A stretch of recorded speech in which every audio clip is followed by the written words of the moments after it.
Murder in a mall parking lot and the twin DNA nightmare. The shocking murder of Janai Coleman. In a quiet parking lot outside a Georgia mall, a devoted mother and elementary school teacher lost her life in a moment of sudden violence, and what followed became one of the most unsettling investigations the state had ever seen. At first, the evidence seemed airtight. A cigarette, a strand of DNA, and a clear suspect appeared to hand police the answer they were searching for. But buried inside that certainty was an insane twist that no one could have predicted. A genetic coincidence so rare it nearly sent the wrong man to prison and allowed the real killer to walk free. This is the story of Janai Coleman, a woman who lived for her children and her students, and of a case that proved how even science can be fooled. A murder that looked simple became a nightmare of mistaken identity, identical DNA, and a trail of clues that twisted in on itself before revealing the truth. What began as a routine carjacking investigation turned into a race against time, where one microscopic piece of evidence held both the lie and the key to justice.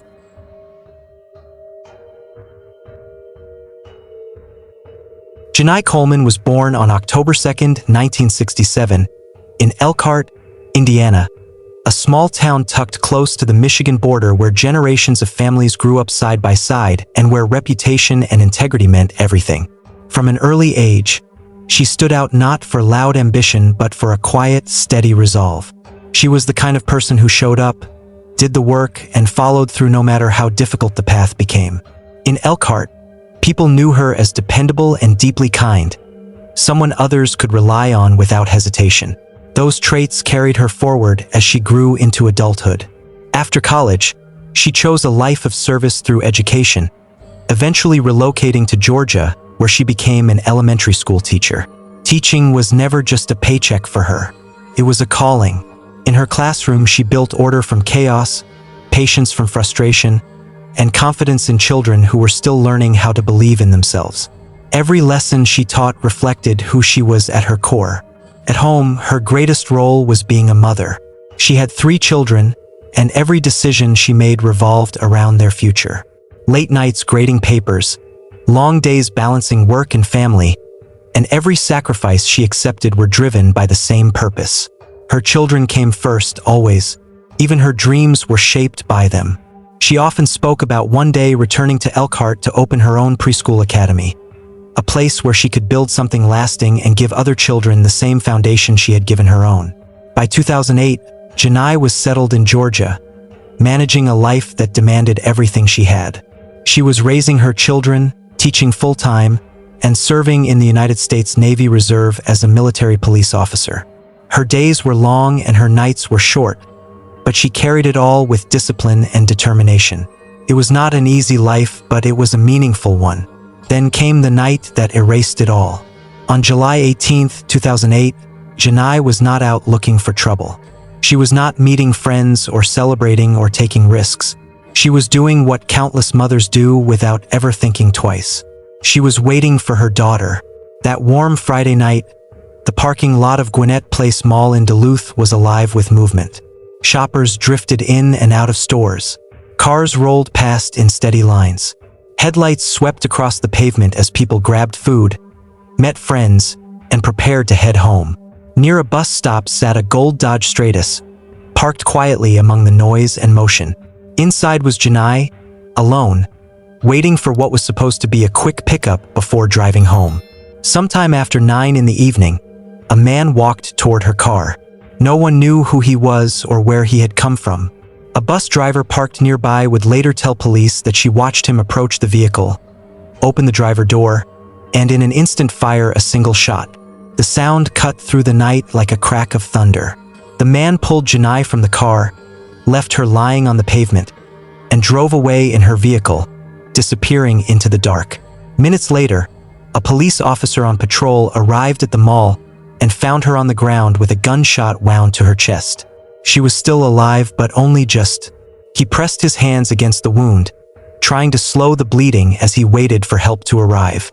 When paramedics reached the scene, they rushed her to the hospital, but her injuries were too severe. 1 hour later, Janai Coleman was dead. Her car was gone. The gunman had vanished. And the parking lot that had been filled with ordinary Friday night life was now a crime scene soaked in unanswered questions. At first, investigators thought it might have been a carjacking that spiraled out of control, a robbery that turned deadly in seconds. But as they combed through the evidence, details began to feel wrong. Officers searched for shell casings. They checked for fingerprints and DNA. They reviewed whatever surveillance cameras might have caught the scene. The quiet stretch of pavement where Janai had waited for her daughter offered almost nothing back. Through the night and into the morning, detectives from the Gwinnett County Police Department retraced her final moments, trying to understand how such a brutal act could unfold in such an ordinary place. In 2008, Gwinnett County was one of the fastest-growing suburbs in the Atlanta area. What had once been known for calm streets and family neighborhoods was changing. Violent crime was rising fast. Robberies, assaults, and carjackings were becoming more common, stretching police resources thin and unsettling the community. Still, Janai's murder hit differently. She was not part of that world. She was not in a dangerous situation. She was a teacher, a mother, a military reservist, sitting in her car outside a mall waiting for her child. Her death shattered the belief that safety could be taken for granted. 12 hours after the shooting, investigators finally caught their first break. Janai's gold Dodge Stratus was found abandoned nearly 45 miles away in the parking lot of a shopping plaza in Forest Park, Georgia. The vehicle that had carried her through her everyday life had become the first silent witness in a case that was only beginning to reveal its dark and disturbing truth.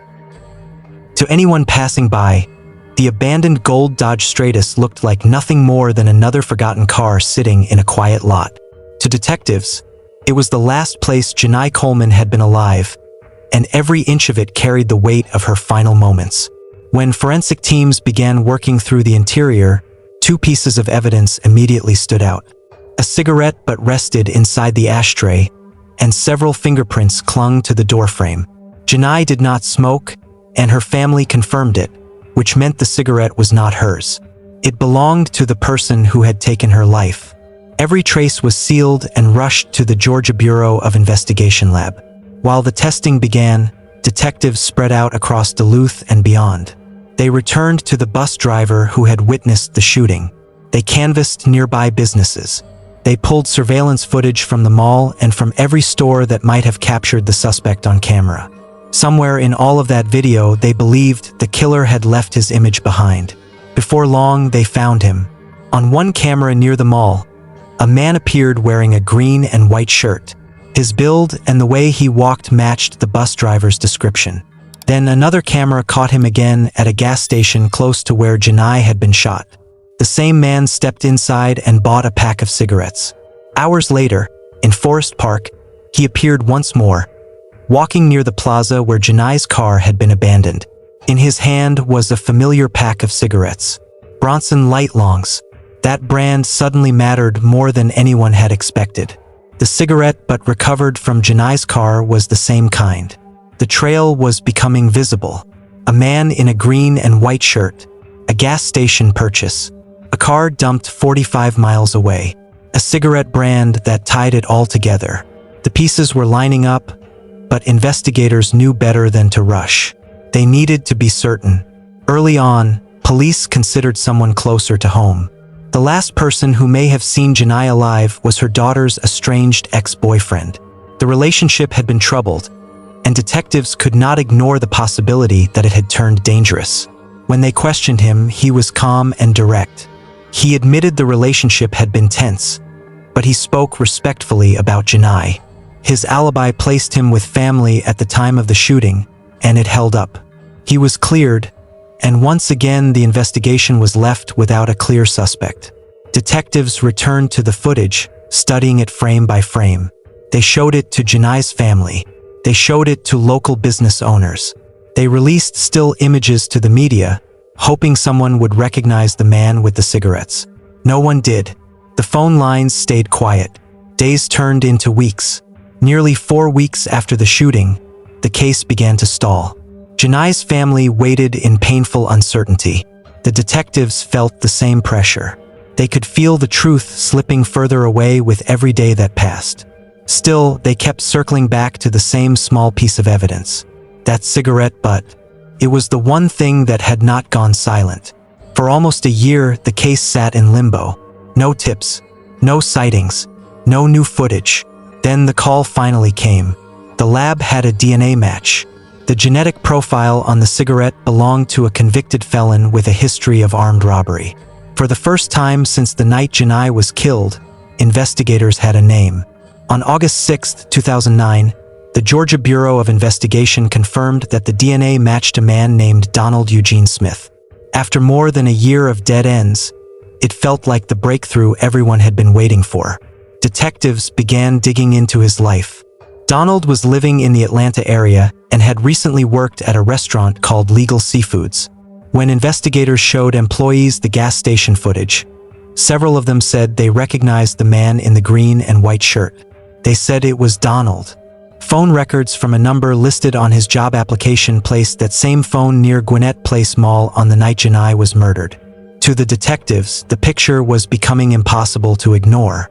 The DNA matched. The phone matched. The man on the video looked like him. Everything pointed to Donald Smith. On February 3, 2010, police moved in and arrested him for the murder of Janai Coleman. Inside the interrogation room, though, the certainty began to crack. Donald was calm. He was cooperative. And he was unshakable. He said he had never met Janai. He said he had never been near her car. He said he did not even know where Duluth was. When detectives showed him the gas station video, he denied it was him. He said he did not own a shirt like the one in the footage. At first, investigators assumed it was just another suspect refusing to admit guilt. But the longer the questioning went on, the more uneasy the room became. Then Donald said something that changed everything. He had an identical twin brother. His name was Ronald Smith. And with that revelation, the case entered dangerous territory. Identical twins share the same DNA. The genetic match that had led police to Donald could just as easily belong to Ronald. The evidence that had seemed so solid suddenly became fragile. What had looked like the answer was now another mystery, and the race to find the truth behind Janai Coleman's murder had just become far more complicated. Detectives now understood that the DNA result, which had once seemed so definitive, could not tell them which brother had pulled the trigger. Donald refused to speak further, especially when Ronald's name came up, and the silence only deepened the mystery. With nowhere else to turn, investigators reached out to the twins' parents. When they were shown the gas station footage, they did not hesitate. The man on the screen was not Donald. It was Ronald. That realization shifted the entire case. There was one scientific difference that identical twins could not hide: their fingerprints.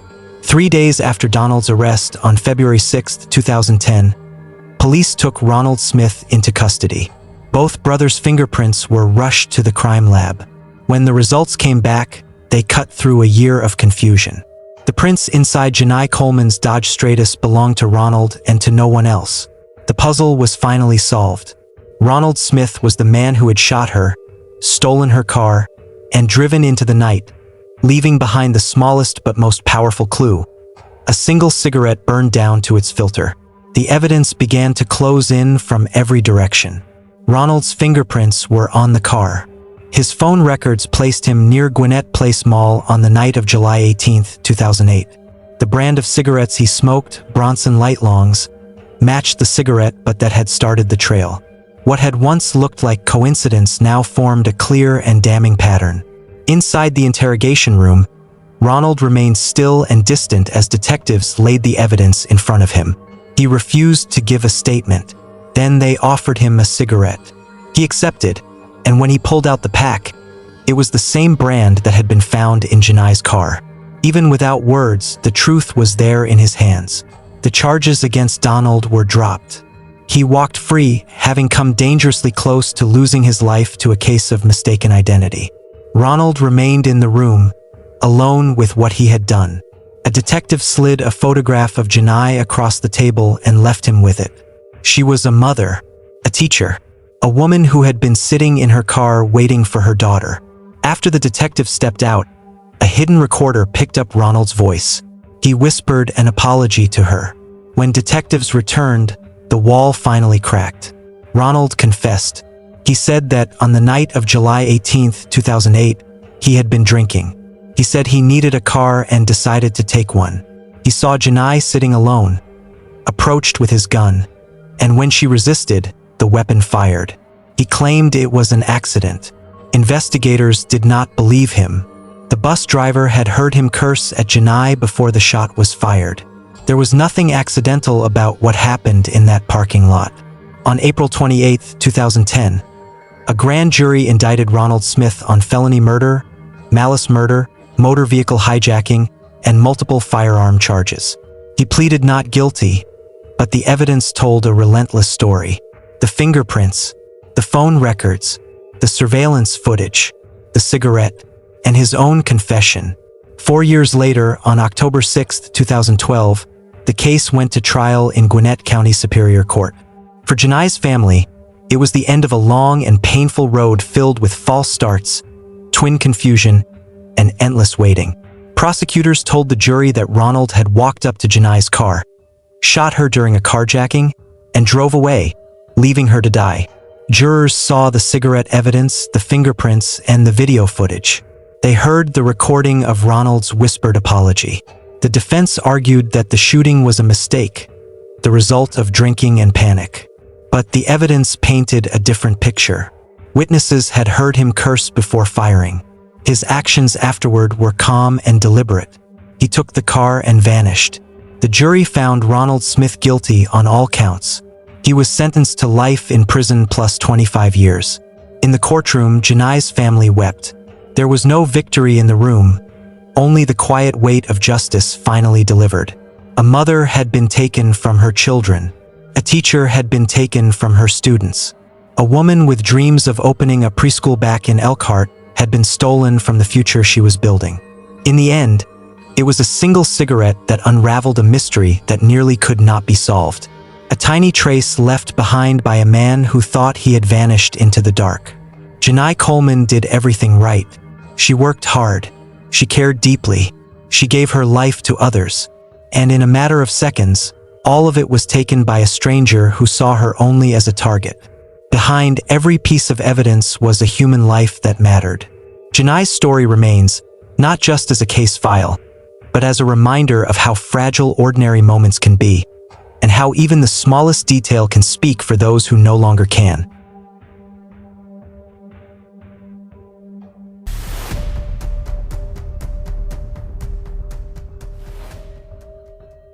Two heartbeats silenced.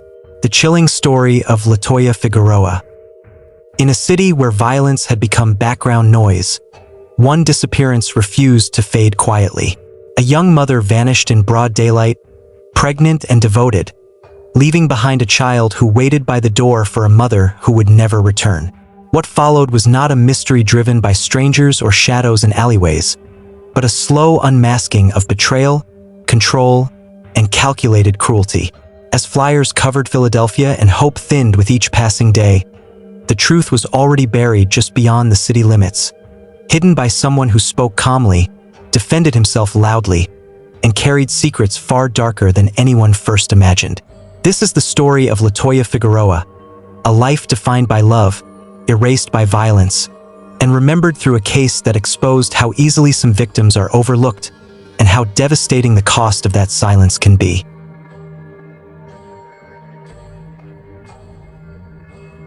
Latoya Figueroa was born on January 26, 1981, and she came of age in West Philadelphia, a place shaped by resilience long before gentrification began to rewrite its streets. In the 1990s, West Philly was defined by hardship, by crime and poverty woven into everyday life. This was the environment that raised Latoya, a city that demanded strength early and offered little protection to those growing up inside it. From the very beginning, life placed heavy weight on her shoulders, and tragedy found her far too soon. In 1985, when Latoya was just 4 years old, her mother and Taylor was found dead in the northeast section of Philadelphia, killed by a stab wound to the neck. Details about Ann's life and her murder are scarce, but the impact of that loss was permanent.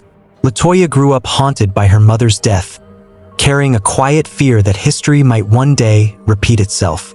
After the murder, she was raised by her maternal grandmother and other relatives on her mother's side of the family. The absence of her mother shaped her childhood, leaving a wound that never truly healed. Her father, Melvin Figueroa, lived elsewhere in the city, but those close to LaToya later said the relationship was distant during her early years. LaToya attended West Philadelphia High School, a building that has since been transformed into luxury apartments, a stark contrast to what it once represented. During her school years, she found comfort in music and joined the choir, a rare outlet for joy and expression. But even then, loss followed her. While still in high school, her maternal grandmother died, stripping away another source of stability. With both her mother and grandmother gone, LaToya went to live with her uncle, carrying grief that few teenagers could fully understand. At 17, her life took another dramatic turn when she became pregnant. She had met Anthony Williams through choir, and the two began dating. Their relationship moved quickly, and soon LaToya was preparing to become a mother. She gave birth to a baby girl, and for someone who had lost her own mother so young, motherhood became her entire world. Her daughter was not just a child but a purpose, a promise to do better, to protect what she had once lost. After high school, LaToya and Anthony ended their romantic relationship, but they remained committed to co-parenting their daughter. College was never an option for LaToya. She had once dreamed of becoming a nurse, but survival came first, and providing for her child mattered more than any future plan. Around 2003, she began working at a TGI Fridays in Center City, Philadelphia, a busy location near the Benjamin Franklin Parkway and the Philadelphia Museum of Art. It was a popular spot at the time, and for 2 years it helped keep her life afloat. By 2005, LaToya was 24 years old, her daughter was 7, and she was navigating adulthood the only way she knew how, one day at a time. She had dated a few men before meeting Stephen Poches. How they met remains unclear, but those close to her later described the relationship as unstable from the very beginning. Despite the tension, LaToya became pregnant again, this time with Stephen's child. Even with the difficulties surrounding her relationship, she was genuinely happy. Family and friends said she was excited, especially after learning she was expecting another girl. Then July arrived, and with it, the moment her lifelong fears began to take shape. On July 18, 2005, LaToya had a scheduled prenatal appointment at Pennsylvania Hospital in downtown Philadelphia.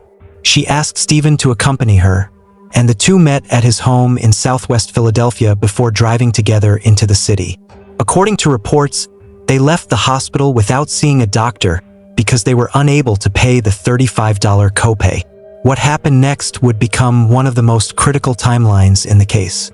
After leaving the hospital, the pair stopped at a local takeout restaurant, then returned to Stephen's house for a short time. Stephen later told investigators that LaToya remained there until around 3 in the afternoon before leaving on her own. That was the last confirmed sighting of LaToya Figueroa. From that moment forward, she vanished without a trace. That same day, Anthony Williams began to sense that something was wrong. He tried calling LaToya, but she did not answer. This was unusual. She was known for always having her phone with her. The next day, July 19th, Anthony went to the home where LaToya lived with their daughter, her uncle, and her cousin. He had not heard from her at all. When he arrived to pick up their child, their 7-year-old daughter told him that her mother had never come home the night before. In that instant, concern turned into fear, and the silence surrounding LaToya's disappearance grew heavier by the hour. By the morning of July 19th, the silence surrounding LaToya Figueroa had become impossible to ignore.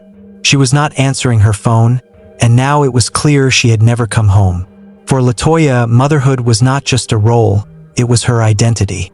She did not disappear overnight without explanation. Not from her daughter, not from her family, not from her life. Anthony Williams knew that immediately.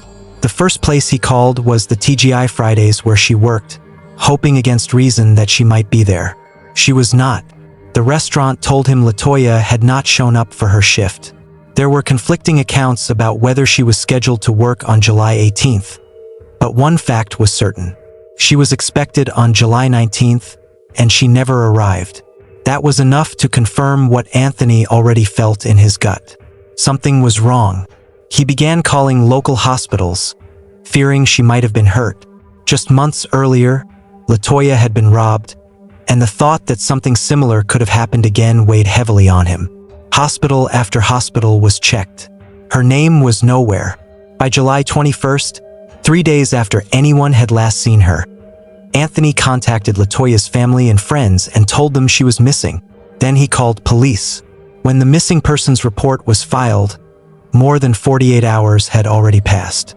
Investigators opened a case, and LaToya's family sprang into action. Flyers bearing her face began appearing on street corners, storefront windows, and telephone poles across Philadelphia. Loved ones reached out to local media, desperate to make sure her name did not fade into silence. At first, coverage was slow, but LaToya's family refused to let the city look away. A distant cousin serving as a city councilman helped draw attention, and combined with relentless pressure from those who loved her, the story broke through. Once it did, Philadelphia took notice. A young, pregnant woman had vanished without a trace. In a city hardened by violence, this disappearance felt different. It lingered, it unsettled. People stopped and stared at her photo, imagining the fear she must have felt, wondering how a mother carrying life inside her could simply disappear. On July 18, 2005, LaToya Figueroa was 5 months pregnant. When she was reported missing, the search was no longer just for her, but for her unborn child as well. As detectives retraced her final known movements, one name stood out immediately: Stephen Poches, the father of the baby she was carrying. According to investigators, Stephen was the last known person to see her alive. When questioned, he told police that LaToya left his home calmly and without distress around 3 in the afternoon. He said he did not know where she went and claimed he had not heard from her since. From the start, suspicion followed him. LaToya's family felt it instinctively, though police initially described Stephen as cooperative. As the investigation unfolded, another figure emerged at the center of public attention: LaToya's father, Melvin Figueroa. Despite a complicated relationship in the past, he stepped forward without hesitation. Vigils were held. Public pleas were made. Melvin stood alongside family members, begging anyone with information to come forward. Days passed, then more days. There was still no sign of LaToya. Public suspicion continued to grow, especially toward Stephen. In cases like this, attention often turns toward the person closest to the victim. Investigators questioned Anthony Williams and quickly ruled him out. He had no motive, and his relationship with LaToya had been stable. Other former partners were interviewed as well, but none were considered suspects. Meanwhile, details about Stephen's life began to surface, painting a complicated picture. LaToya and Stephen were not in a committed relationship. It emerged that Stephen had gotten another woman pregnant just months before LaToya. He was not preparing for one new child, but 2. Still, police needed evidence, not assumptions. Just over a week after LaToya vanished, detectives searched Stephen's apartment and his car. There were no signs of violence, no blood, no DNA. But inside his home, investigators found something else. Another woman was listed as a resident. Her name was Lisa. She had given birth to Stephen's baby just weeks earlier. She was not a distant figure from his past. She was on the lease. She was present. As investigators dug deeper, another troubling detail emerged. LaToya's cell phone had gone completely silent on the day she disappeared. There was no activity on her bank account, no withdrawals, no transactions. At 5 months pregnant, it was clear she had not simply walked away from her life. As pressure mounted, the case spilled into the public sphere in a powerful way. A local late-night radio show on Power 99 began discussing LaToya's disappearance. Melvin Figueroa called in to speak about his daughter, her life, and the growing fear that something terrible had happened. The conversation reflected how deeply the case had taken hold, particularly within Black and Hispanic communities across the city. After hearing Melvin's comments, Stephen called into the same show. He defended himself, explaining that he had stayed away from search efforts because LaToya's family already suspected him. He insisted that police were misrepresenting his cooperation and claimed he had just left the police station. He expressed frustration at the attention surrounding him, saying he wanted LaToya to suddenly reappear so the scrutiny would stop. Throughout the call, his language struck many listeners as cold and detached, fueling even more unease. He also addressed the existence of the other woman and the rumors surrounding her, insisting nothing had been hidden. But those close to LaToya told a different story. They said the two women knew about each other, and the situation had been tense. LaToya was not known for confrontation. She avoided conflict whenever possible. Yet in the months leading up to her disappearance, something had changed. Friends recalled the robbery that occurred just a couple of months earlier, when LaToya's purse was snatched. Even then, they had felt something about it was off. Now, looking back, every detail took on new meaning. Every unexplained moment felt heavier. And as the days stretched on with no answers, the fear grew that the truth behind LaToya Figueroa's disappearance was far darker than anyone had first imagined. As the days passed, new fractures in the story began to surface. LaToya had been pregnant and had been arguing with Lisa, the other woman carrying Stephen's child. Friends believed the tension between the two women ran deeper than anyone initially admitted. There had even been suspicions that Lisa was connected to the purse snatching months earlier, though Stephen denied any involvement. What stood out most to those listening was Stephen's demeanor. He appeared detached, unemotional, and more focused on clearing his own name than on the fate of the woman who was missing and carrying his child. Any hope that his public appearance might ease suspicion quickly vanished. His words carried irritation rather than fear or concern, as if he were angry at LaToya herself. The tone only intensified public unease. Shortly afterward, Stephen Poches was formally named a person of interest. As the days dragged on with no sign of LaToya, the case gained momentum. The reward for information climbed rapidly, eventually reaching $100,000, an unusually high amount for such a short time span. Donations poured in from her workplace and prominent figures in the city, reflecting just how deeply her disappearance had affected the community. At the same time, online voices began pointing out what many already felt.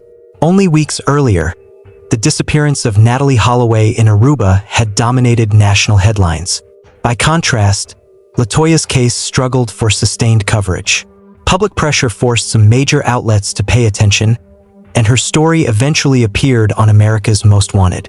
Even then, the disparity was impossible to ignore. Her disappearance never received the level of attention it might have if she had looked different or come from a different background. Nearly a month passed, and investigators were running out of leads. Suspicions surrounded Stephen, but there was still no physical evidence tying him to a crime. That changed when a call came in from one of his friends, Javon Alston. Javon told police that LaToya was dead and that Stephen had killed her.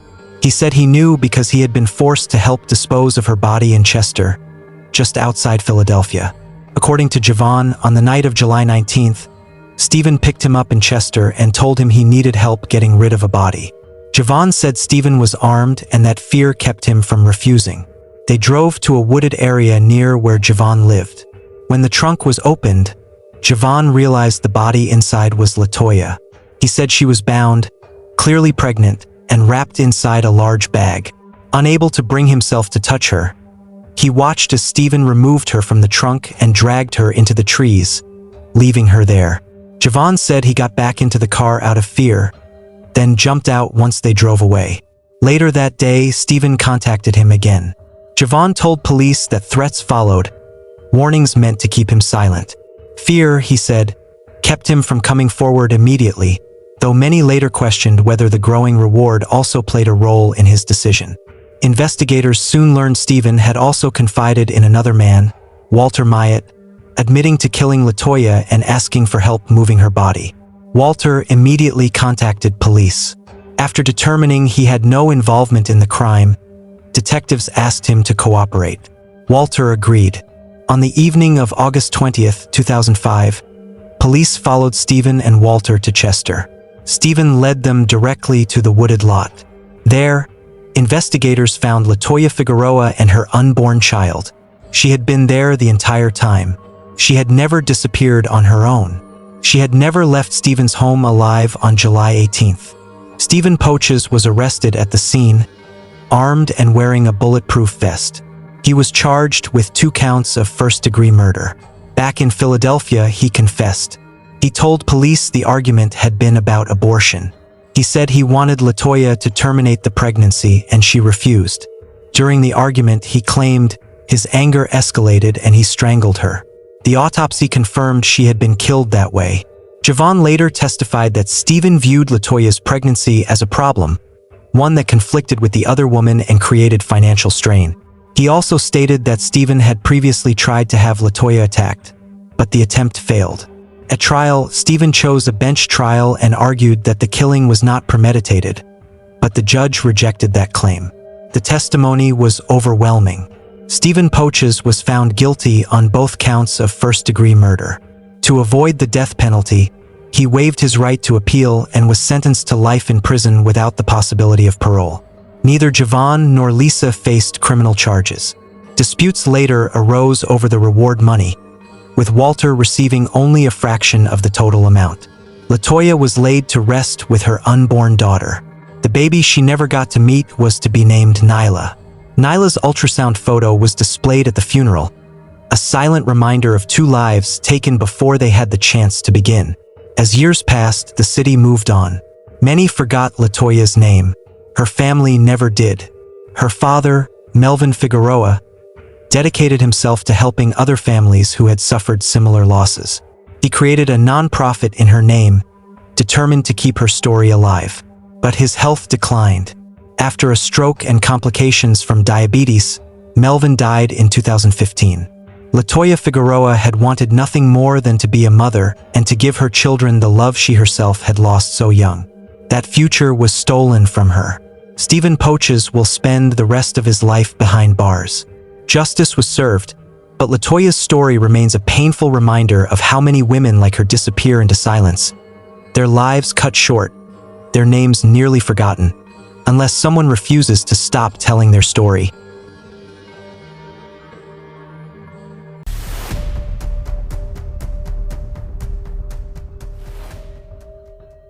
The Nightmare Inside Home Depot, the chilling story of Brooklyn Sims. On a bright Florida afternoon, inside the fluorescent calm of a Home Depot aisle, an 18-year-old mother was doing her job, unaware that her life was about to end in seconds. What followed was not a random act of violence, but a carefully unfolding betrayal driven by jealousy, obsession, and a level of cruelty that stunned an entire community. This is the story of Brooklyn Sims, a young woman whose light filled every room she entered, and how a chain of decisions made long before the first shot was fired led to a murder that investigators would later uncover was planned, encouraged, and impossible to undo.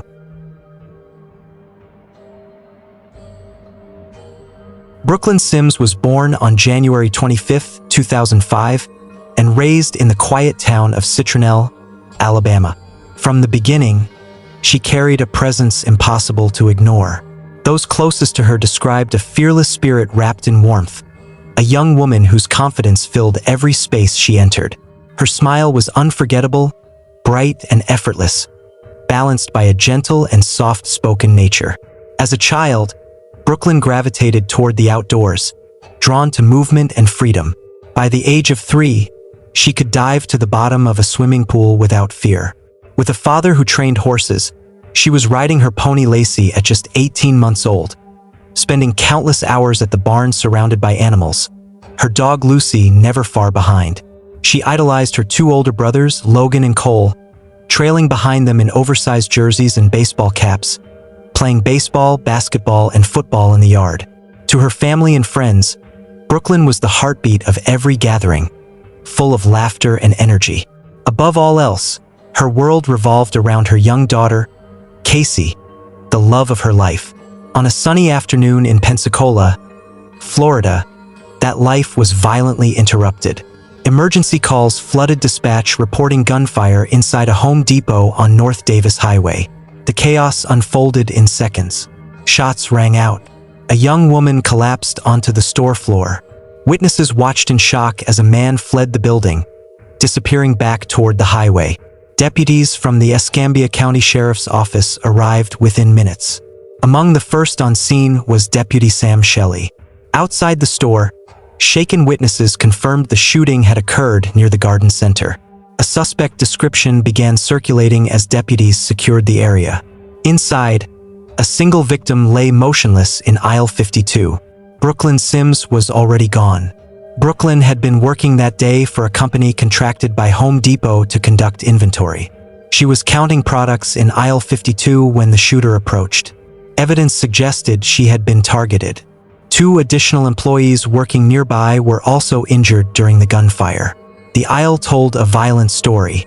Merchandise had been knocked from the shelves, littering the floor. Among the scattered products were 6 9mm shell casings and 3 projectiles. At the time, investigators could not immediately determine how many shots had been fired. The autopsy later revealed the devastating truth. Brooklyn had been struck at least 7 times. A total of 29 gunshot wounds were documented, including entry, exit, and graze wounds. She had been hit in the head, shoulders, torso, and back. Some of the wounds showed signs of close-range firing.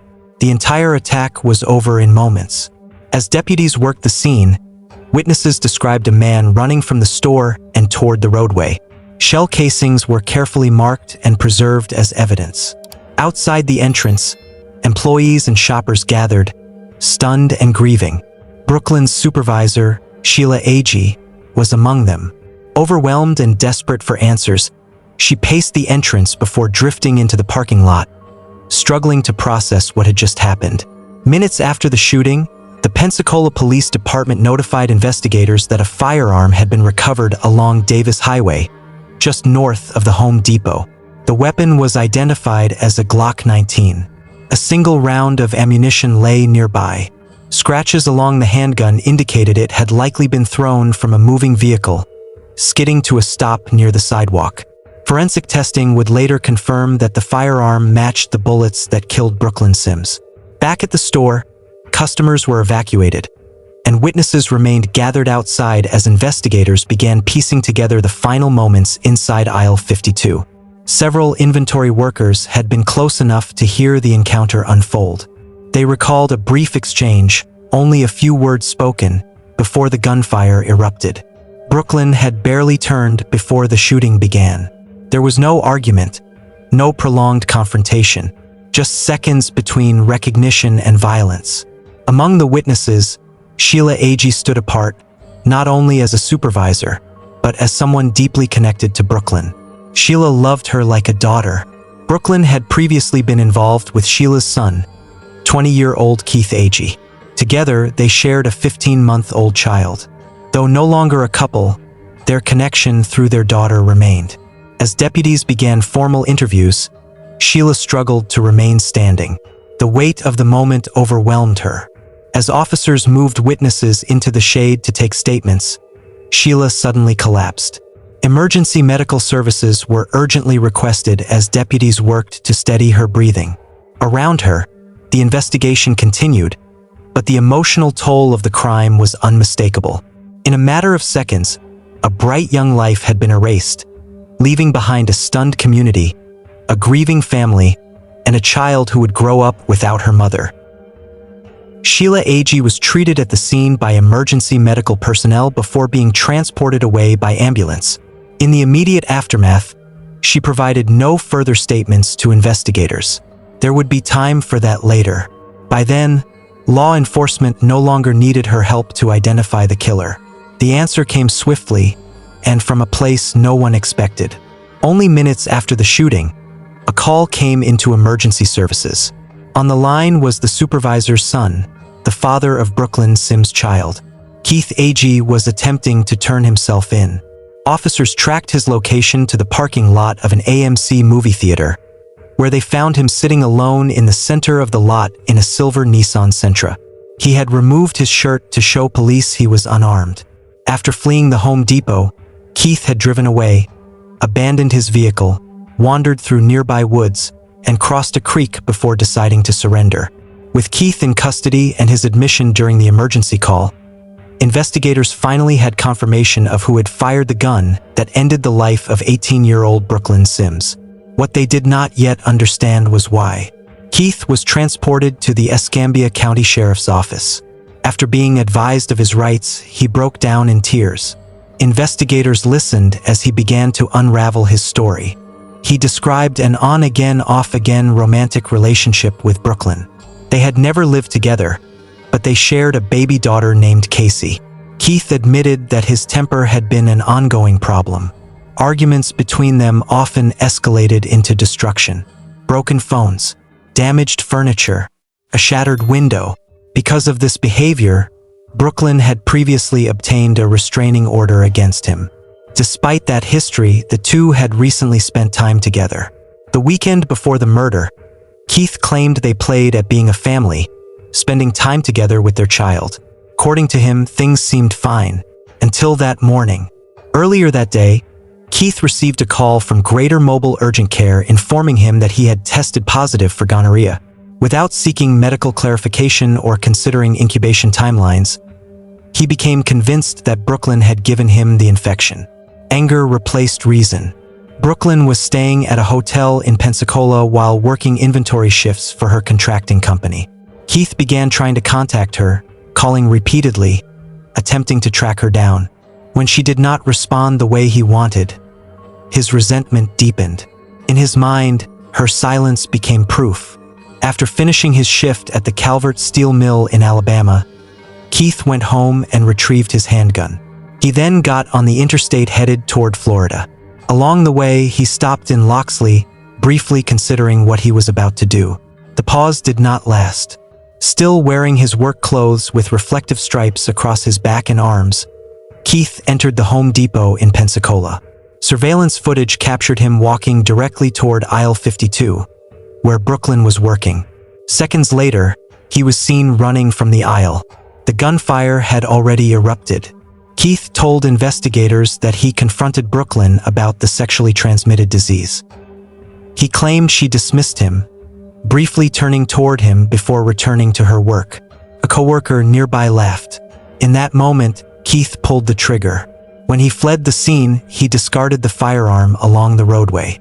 By the time he was arrested at the movie theater parking lot, he had also abandoned the shirt he wore during the killing and left his phone behind in his car.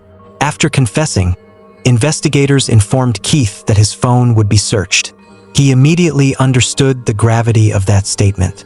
Wrapped in a sheriff's jacket to keep warm, Keith asked to speak with an officer one last time. What he revealed next added a chilling layer to the case. He admitted that he had lied earlier.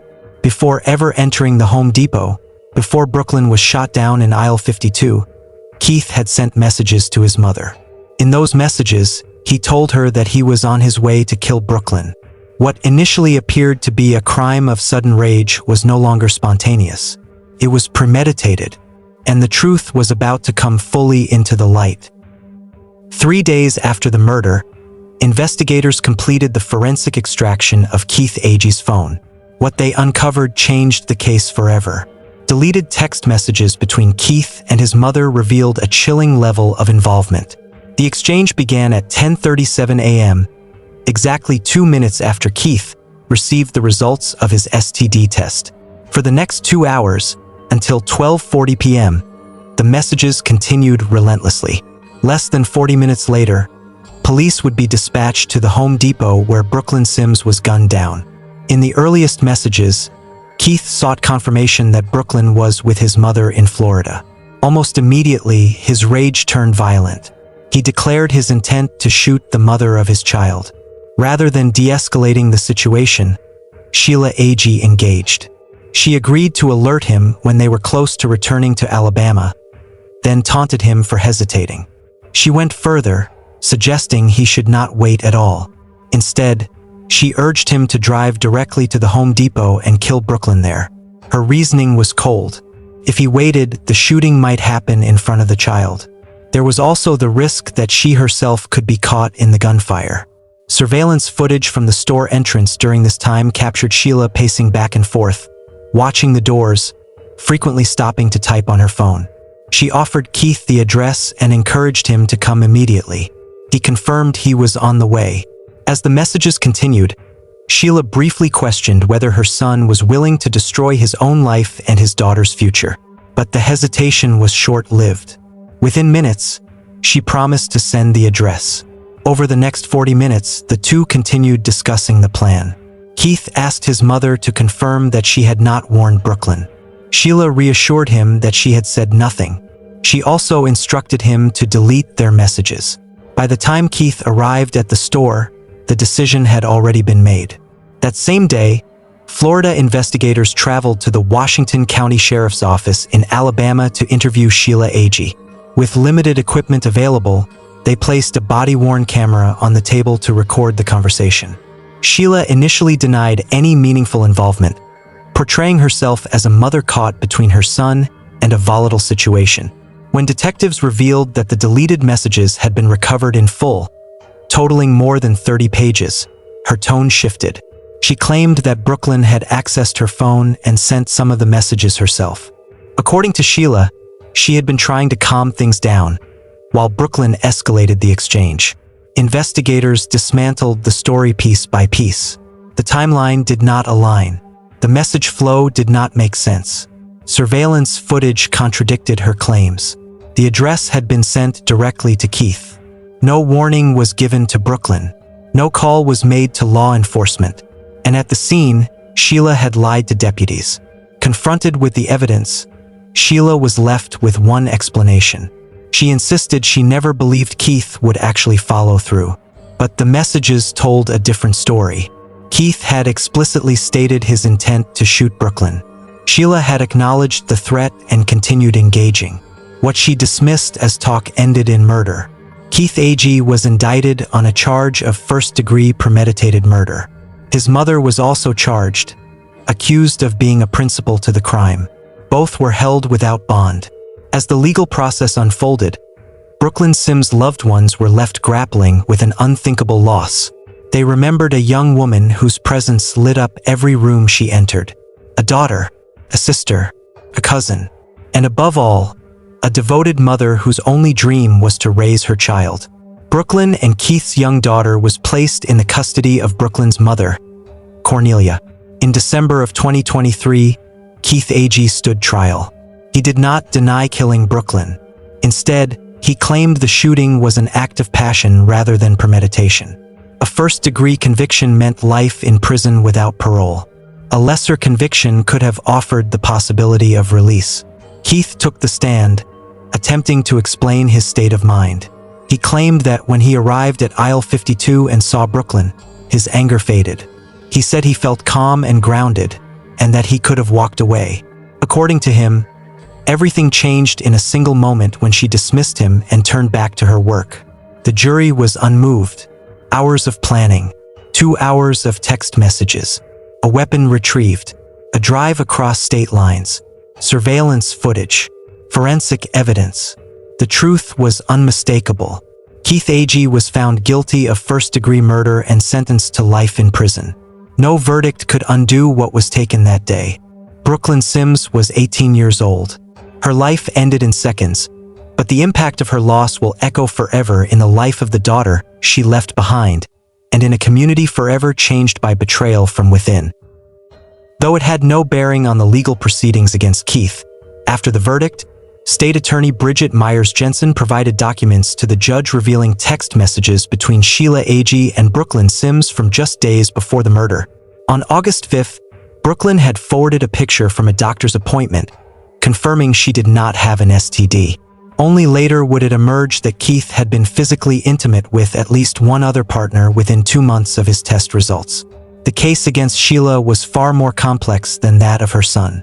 Keith had made the decision to kill Brooklyn and had driven across state lines with that intent. Sheila's trial took place in November 2024. After nearly 6 hours of deliberation, the jury failed to reach a verdict.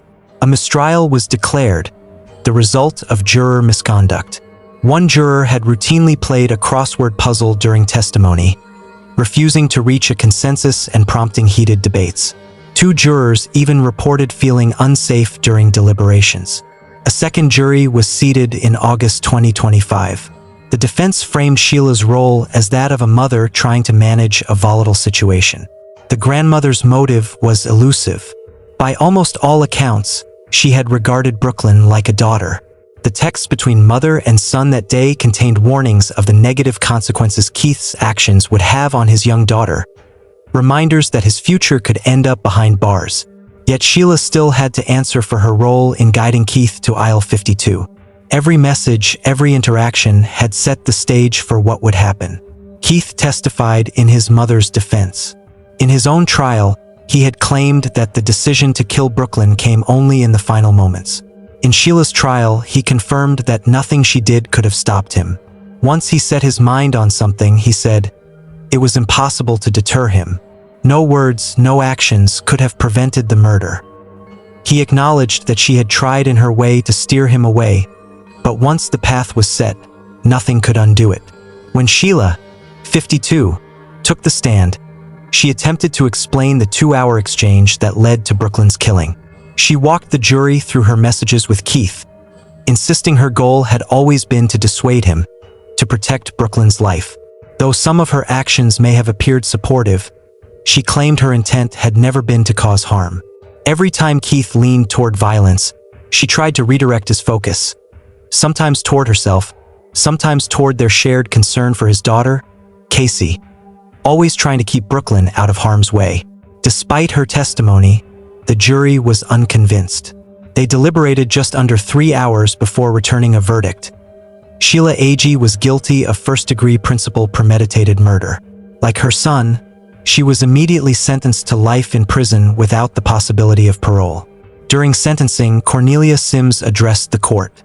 She spoke of her grief, of the void left in the lives of her family, and of her granddaughter, Casey, who had lost her mother, her father, and her grandmother in a single, utterly preventable tragedy. The courtroom echoed with the weight of loss, the reality of a young life stolen, and the irreversible consequences of choices made in moments of rage and recklessness. Brooklyn Sims should have had decades ahead of her. More birthdays, more laughter, more milestones with the daughter she loved more than anything in the world. Instead, her life was stolen in a place she never should have had to fear, by someone who once claimed to care for her, and enabled by someone she trusted. Justice came in the form of a life sentence, but justice cannot restore what was taken. Brooklyn is remembered not for how she died, but for how she lived, fearless, kind, full of warmth, and devoted to her child.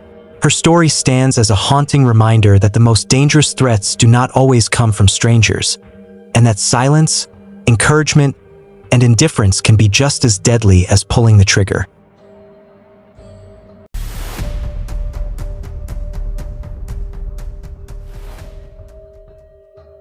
Killed at home, the chilling death of Tammy King. Tammy King believed that home was where danger stopped, a place built on routine, rules, and love, where family was meant to be protected at all costs. In a quiet Texas neighborhood, she devoted her life to raising her granddaughter, trusting that structure and care would guide her through adolescence. But behind closed doors, resentment was growing, plans were forming, and loyalty was quietly eroding. What began as ordinary teenage conflict would spiral into calculated betrayal, leaving a grandmother dead, a family shattered, and a crime so intimate it redefined the meaning of trust.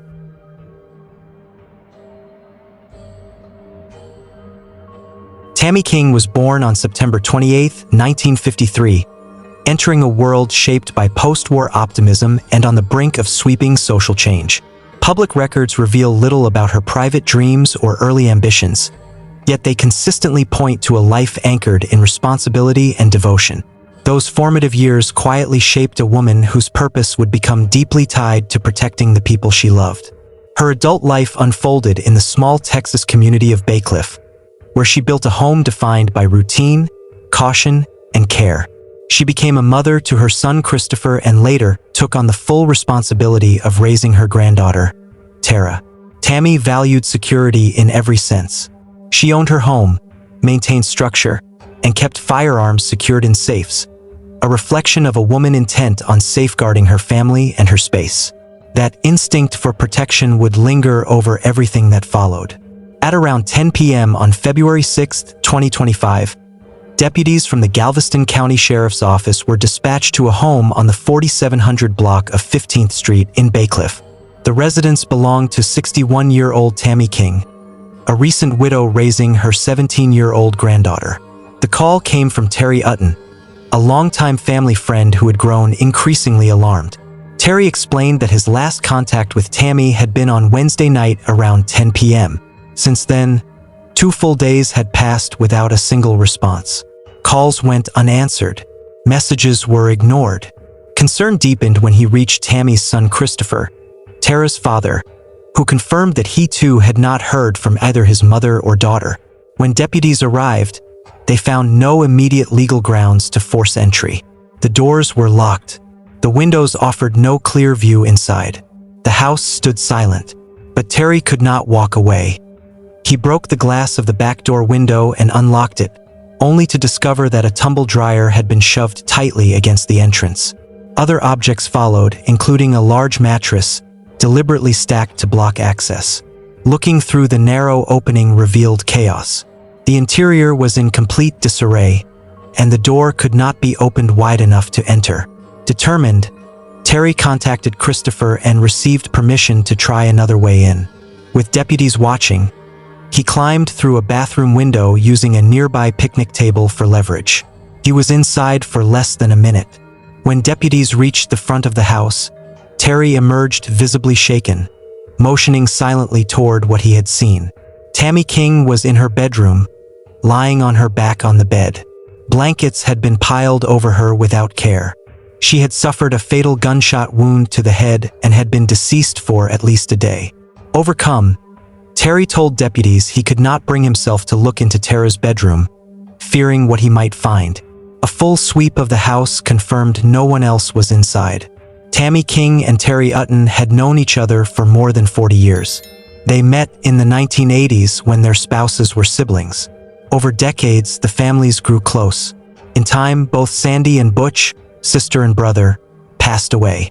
What began as shared grief eventually grew into love. In the 6 months before Tammy's death, she and Terry found happiness together. Their bond was genuine and deeply felt.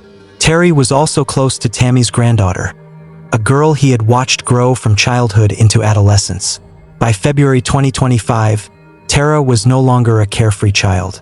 At 17, she had grown increasingly independent and spent most of her time with her new boyfriend, 18-year-old Uriah Urick, also known as Percy. He was no longer in school and not yet employed. Neither had a driver's license or a vehicle, so they spent most of their time inside the house. After Tammy was found dead, both Tara and Uriah were nowhere to be found. Inside the home, investigators found no signs of forced entry beyond the damage caused during the welfare check. The house appeared ransacked, with clear indications of burglary. In the living room, an open bag of dog food and bowls of water sat on the floor, yet there was no dog present. Investigators soon learned that Tammy's late husband Butch had owned a gun shop, and much of its inventory had transferred to her after his death. Firearms were everywhere. 2 rifles rested on the sofa after being moved from the floor near the Christmas tree. Others were found tucked behind the couch. Guns and money lay scattered across the living room.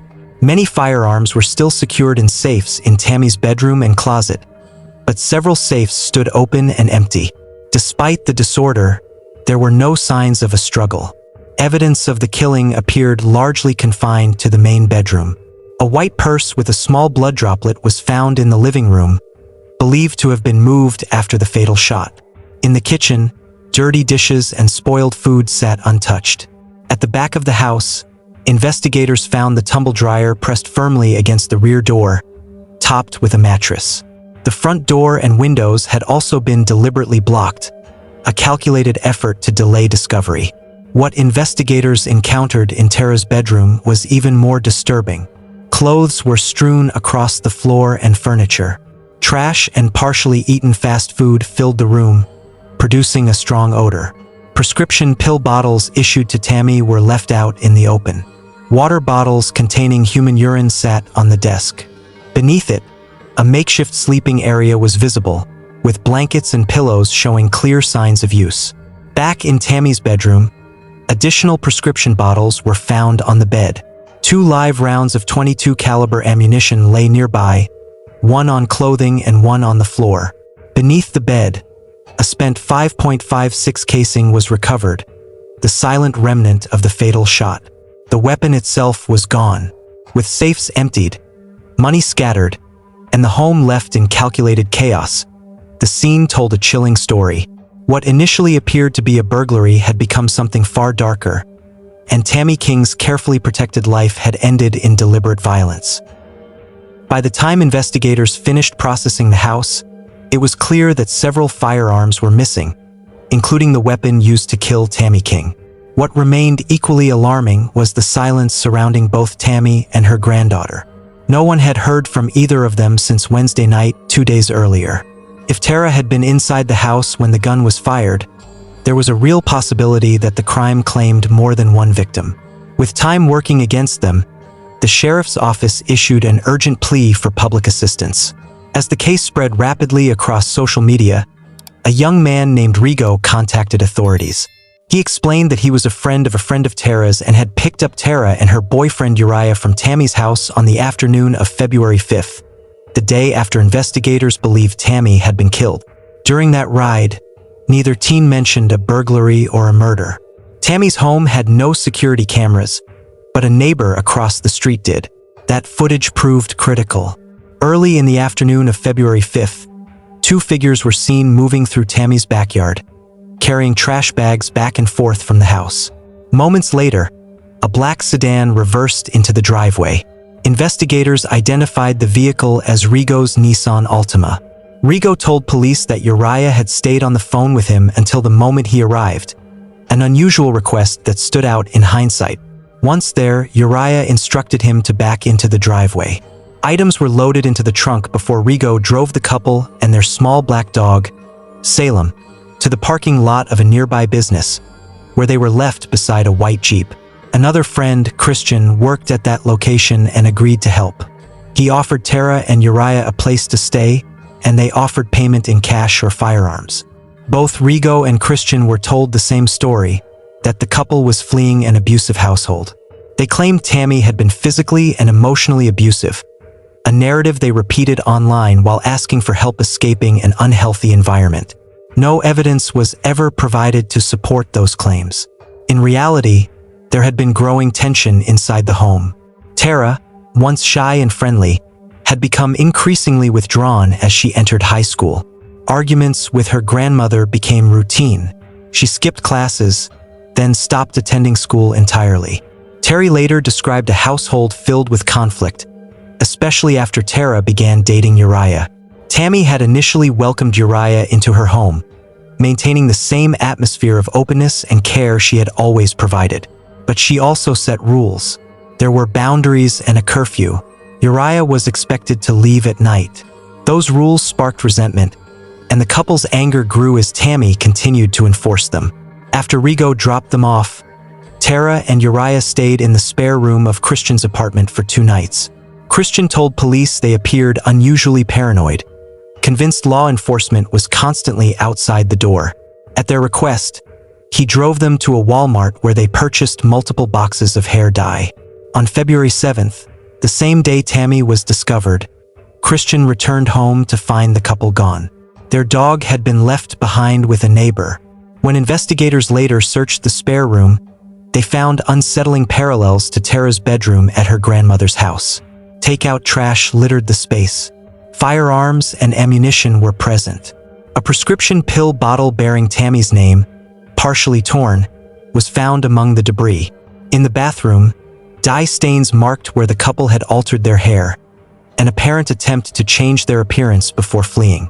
3 days later, Tara King and Uriah Urick were arrested at a Dollar General store in Laredo, Texas, more than 5 hours south of Galveston County near the Mexican border. Their escape had carried them far, but not far enough. Along the way, after abandoning their dog and many possessions, they accepted a ride from 35-year-old Travis Hodge, a known drug dealer. He took their money, sold them methamphetamine, and drove them for a time before realizing they had likely killed someone. Growing fearful, Travis dropped them at a motel. Unable to continue traveling with multiple firearms, the teens left 2 guns in his possession. Those weapons were later placed in a storage unit and recovered by investigators. One of them, an AR-556, was confirmed as the firearm used to kill Tammy King. Returned to Galveston County, Tara and Uriah were held in custody as the investigation continued. What ultimately revealed the full scope of the crime was their private correspondence on Instagram. Over weeks and months leading up to the murder, the two discussed killing Tammy in chilling detail. Messages laid out plans to steal antique coins, cash, drugs, and firearms from safes inside the house. Everyday conflicts fueled their rage, arguments over school, hygiene, and Tammy's refusal to allow Uriah to stay overnight. In mid-January, Tara described nearly confronting her grandmother but stopping because she believed Uriah wanted Tammy gone immediately. His response made his hatred unmistakable. Days later, their conversations turned toward action. Tara expressed panic and hesitation, admitting she had not pulled the trigger because she feared Uriah might regret it. Yet she also admitted her own desire to kill. 10 days before Tammy was murdered, Tara wrote about being tempted to stab her grandmother. Uriah discouraged the idea, warning that a knife could lead to resistance. He suggested a plan where he would incapacitate Tammy first, then place a weapon in Tara's hands. The messages continued relentlessly, escalating toward violence. On the day Tammy died, one final message stood out, a declaration that marked the moment the plan moved from fantasy to fatal reality. The murder of Tammy King was not sudden. It was deliberate, rehearsed, and carried out by the very people she had tried to protect. In the aftermath of the killing, the teenagers described Tammy King's death as the beginning of their new life together. As her body lay undiscovered in the house, they moved through the rooms recording short videos, packing bags with prescription pills, firearms, and Tammy's bank cards. Financial records later revealed a calculated effort to drain her accounts. Tara attempted to transfer sums as large as $10,000 at once through her Cash App. When those transfers failed, smaller amounts followed in quick succession: $200, then $300, then $50. On the morning of February 6th, one of Tammy's bank accounts was successfully linked directly to Tara's app, granting her unrestricted access to the funds. Earlier transaction history told a very different story. Before her death, Tammy had routinely sent modest amounts to her granddaughter: $50 for a phone case, $30 for takeout, small gestures from a grandparent trying to guide a troubled teen with patience rather than punishment. She was, by all accounts, a proud and loving grandmother doing her best to raise Tara responsibly through a difficult stage of adolescence. Claims Tara and Uriah later made to friends that Tammy had been abusive unraveled completely under scrutiny. No evidence ever supported those accusations. Witnesses and records instead painted a picture of a household strained by normal teenage rebellion and enforced boundaries, not cruelty. Tammy was firm at times, frustrated at others, but never violent, never abusive. In November 2025, Uriah Urick stood trial for capital murder. Prosecutors presented the jury with the story of a young couple consumed by their desire for independence.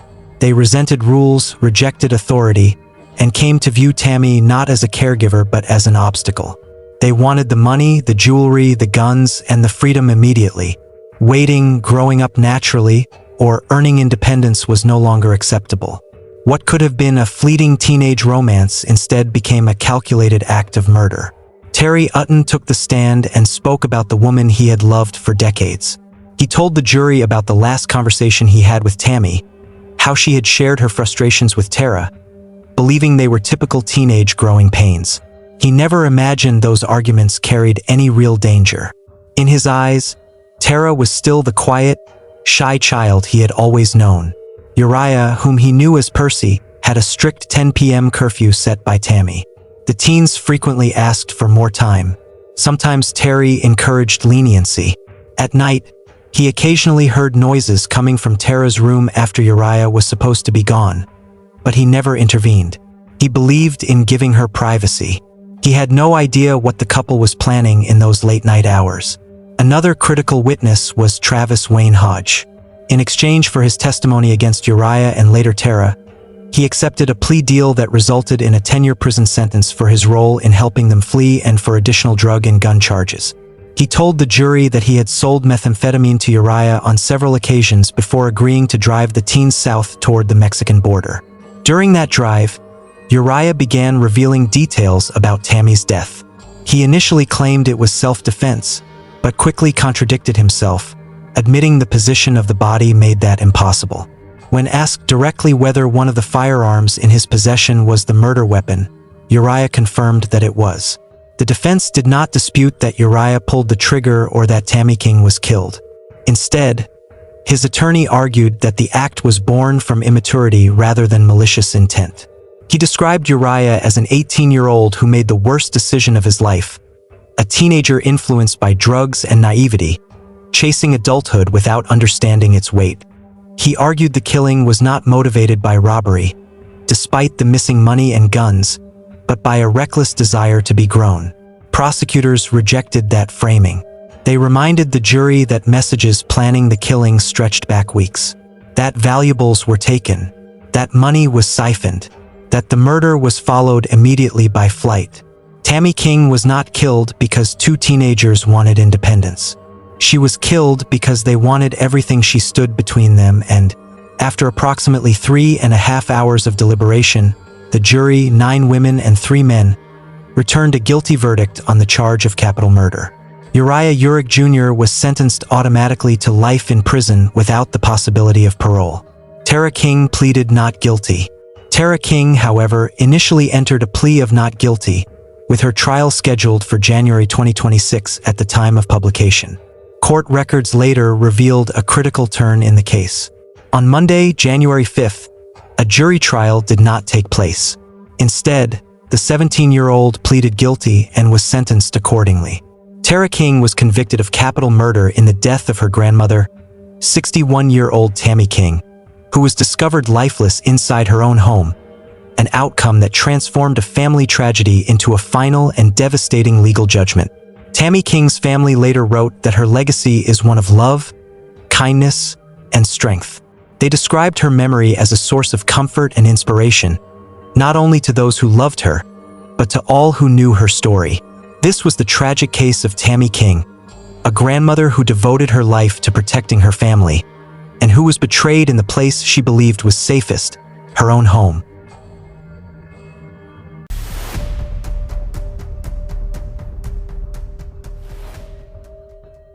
Vanished in Costa Rica, the chilling murder of Carla Stefaniak. In the quiet of a gated mountain complex, high above the city lights of Costa Rica, something went terribly wrong. A storm rolled in without warning, cutting the power and drowning the night in darkness. Inside a villa meant to be secure, a woman sat alone, her phone battery fading, her plans for the morning already made. She was hours away from boarding a flight home, hours away from her birthday. No one knew that this silence would be the last calm before everything unraveled. By morning, she was gone. What followed was a trail of contradictions, erased timelines, and unsettling clues hidden behind spotless rooms and locked gates. A place advertised as safe, a departure that never happened, and a story that refused to make sense. This is the story of Carla Stefaniak, and the final night that turned a celebration of life into a mystery that shook 2 countries.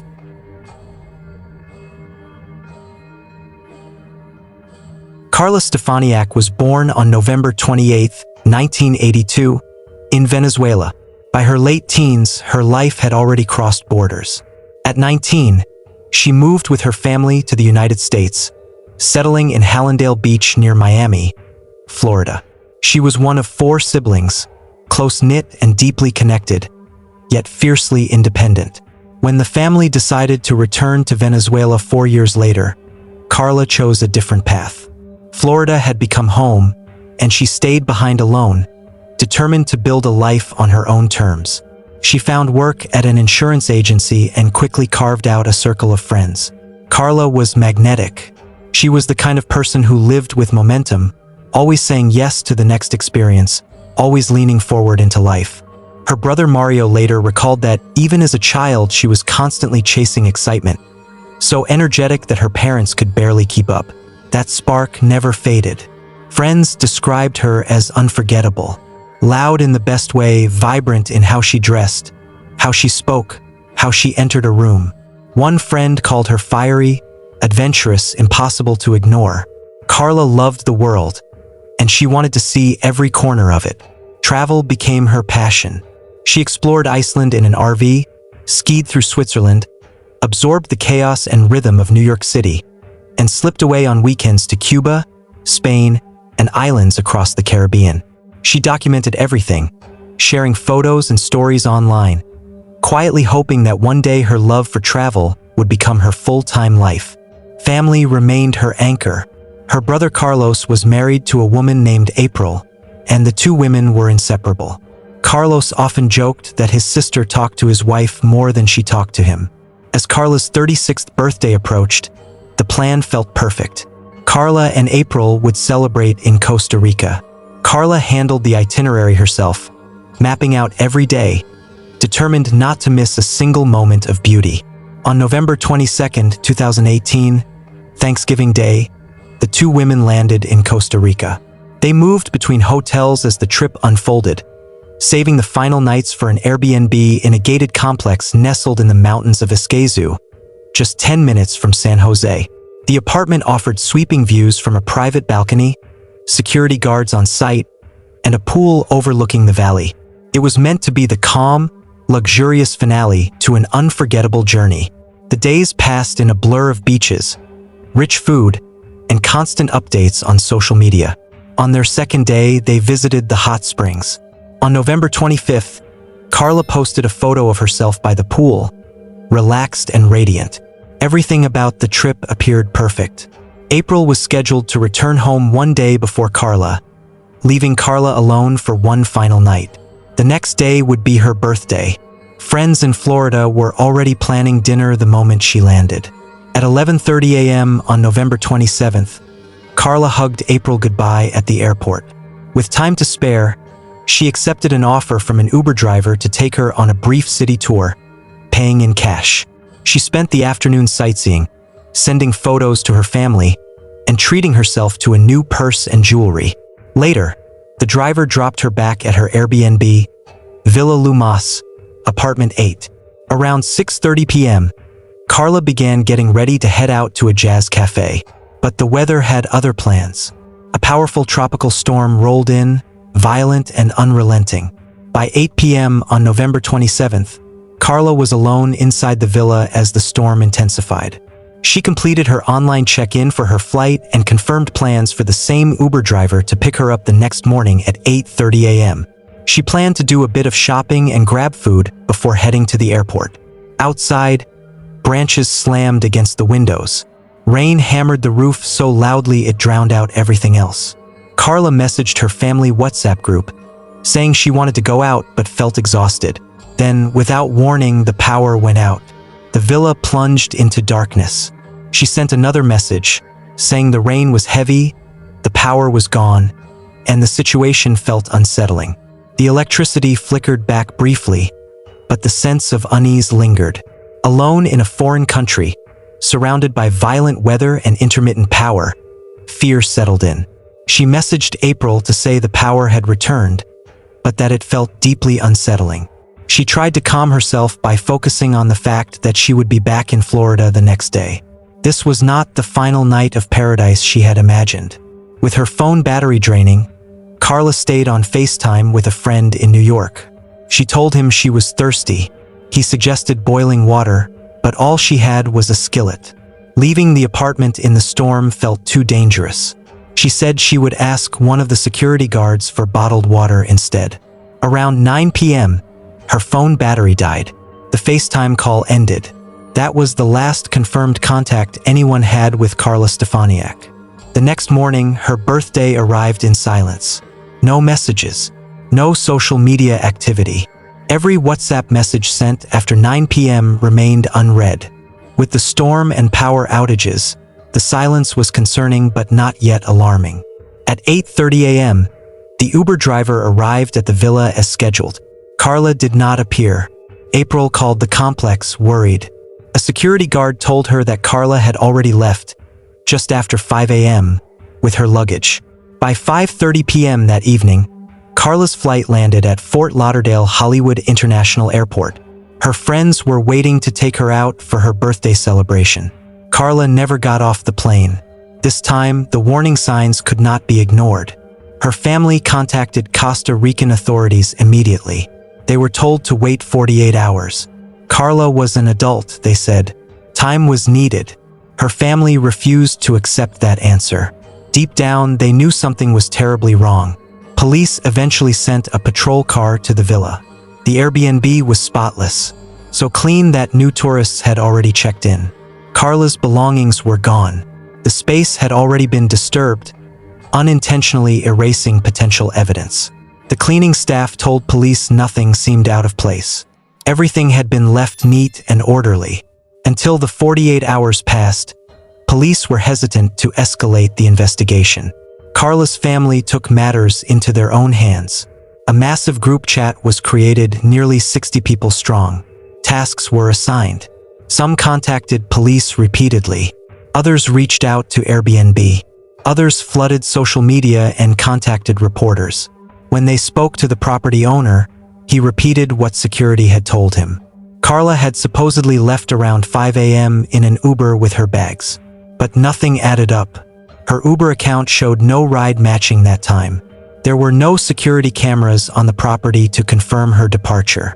Her flight was not until 1:30 p.m., and the airport was only 30 minutes away. She had already arranged a trusted driver for 8:30 a.m. There was no reason for her to leave hours earlier in the dark, during a storm.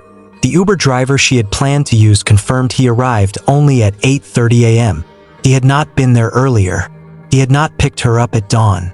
His account was consistent and verified. Just after midnight, at 12:17 a.m., Carla Stefaniak's phone briefly connected to the internet again.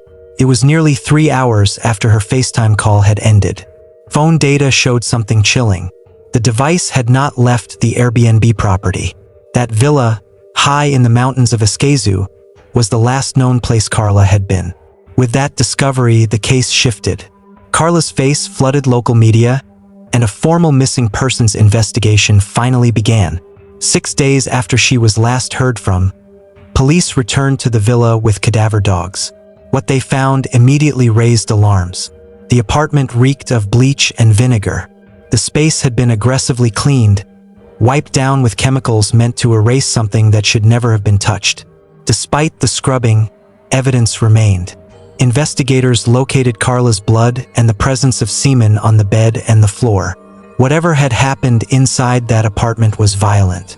And it was clear now that if Carla had left that property, it was not by choice. As investigators worked in Costa Rica, news coverage intensified back home. Carla had lived in Florida for nearly a decade, and her disappearance sent shockwaves through the community. Reports confirmed what her family already knew.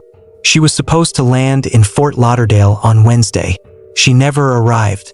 Videos from the Costa Rica trip began circulating, showing Carla's vibrant personality in motion. Smiling, laughing, alive. They had been shared by her sister-in-law, April, who had traveled with her. Watching them now was unbearable. April had flown home a day earlier. Carla stayed behind. The last time April heard from her was Tuesday night, just before the storm swallowed the mountains. From that moment on, Carla went silent. Local coverage quickly became international. A GoFundMe campaign was launched to help the family travel and search. The hashtag Find Carla spread across social media, carried by strangers who had never met her but felt pulled into the story. Pressure mounted, and it worked. The United States Embassy became involved. The FBI joined the case. For the first time, things began to move. Carla's brother Carlos flew to Costa Rica on a one-way ticket. He went straight to the Airbnb, retracing his sister's final known steps. The apartment was empty. Everything was gone. Her belongings, her presence, her life. Security guards offered no answers. No one could explain how a woman who had planned every detail of her trip had vanished without a trace. Carlos made it clear he was not leaving. He would stay in Costa Rica until he found his sister. Authorities confirmed that Carla had checked in online for her flight and scheduled an Uber for the morning she was supposed to leave. None of it aligned with the story that she had departed the property at dawn.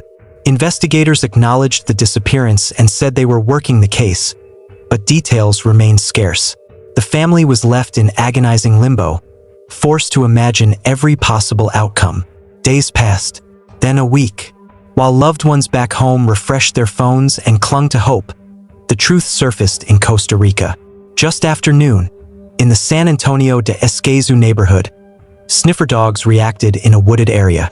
Less than 300 meters from the gated complex where Carla had been staying, officers discovered the decomposing body of a woman. She had been partially buried, wrapped in plastic, and hidden among the trees.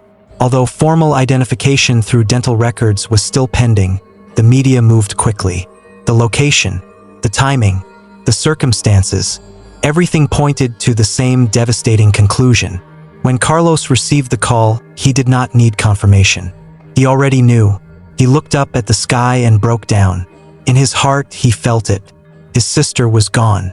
Authorities later confirmed the remains were Carla Stefaniak. Her personal belongings were found nearby, including her phone, passport, laptop, and suitcase. Investigators determined that her death was the result of a violent assault involving blunt force trauma and multiple stab wounds. The brutality of the attack left no doubt that Carla had fought for her life.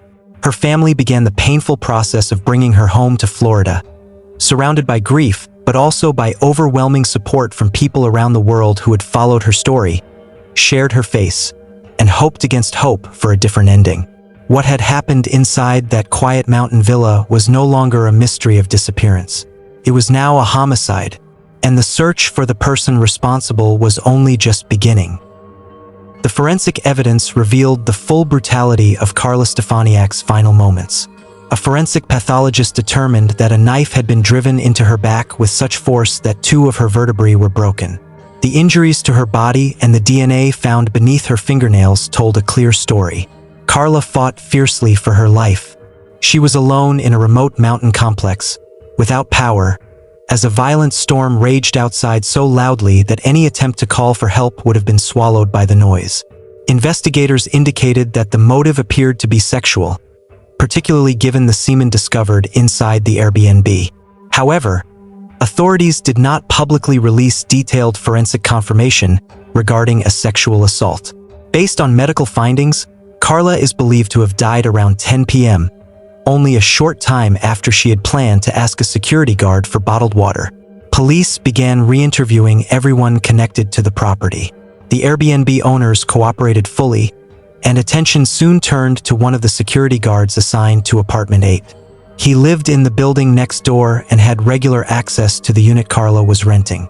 Officers noted fresh scratches on his body, and his statements immediately raised concern. The 32-year-old guard, Bismarck Espinoza Martinez, initially claimed he had seen Carla getting out of an Uber. Later, he said he had been asleep and had not seen her at all. As questioning continued, his story unraveled. The account of Carla leaving at 5 a.m. traced back to him alone. No one else could confirm it. Uber records showed no such ride, and the autopsy confirmed that Carla had died hours earlier. Bismarck had unrestricted access to the villa, the surrounding grounds, and areas not open to the public, including the wooded location where Carla's body was found. Before long, police placed him under arrest. DNA testing later confirmed that Bismarck's DNA matched the material found under Carla's fingernails and throughout the villa. Investigators also learned that after killing Carla, he contacted his wife and told her what he had done. Bismarck was from Nicaragua and had been in Costa Rica since June, only months before the crime. Authorities described his immigration status as irregular, meaning he was not legally authorized to be in the country. Carla's brother Carlos later said he could not believe he had shaken this man's hand, thanking him for helping during the search. Bismarck had appeared calm and cooperative. Bismarck Espinoza Martinez was initially charged with simple homicide, equivalent to second-degree murder, due to a lack of provable premeditation. The charge sparked outrage from Carla's family.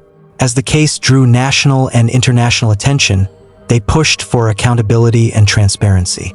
Questions were raised not only about the crime itself, but about how it was handled. As scrutiny intensified, Airbnb and the resort complex came under examination. There had been no employee background checks and no documented screening of criminal history. Bismarck had been provided housing on the property, a uniform that conveyed authority, and keys granting access to every unit in the complex.